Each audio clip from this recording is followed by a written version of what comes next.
జాగ్రత్తగా ఎక్కాలి, నిమ్మలంగా ఎక్కాలి, బ్రహ్మాండంగా ఎక్కాలి.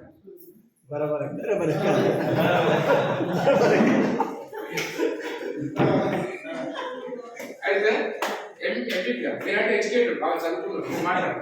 నేనేమంటున్నా అంటే అట్లా నేర్పించిన మాకు ఆ విధంగా. అంటే బేసికల్లీ నేను టీచర్ని కాబట్టి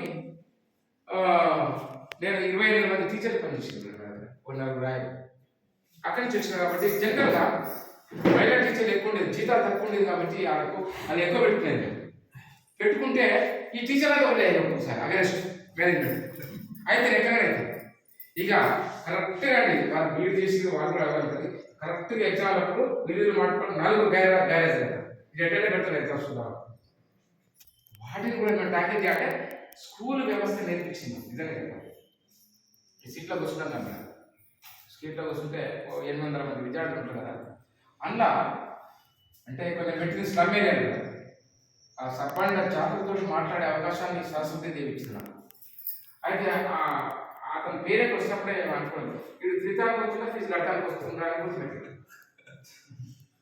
అంటే అట్లా సిచ్యువేషన్ వేరు చేసి మేము పుట్టినప్పుడు మేడం పేదరికం ప్రాంతంలో అంటే నాకు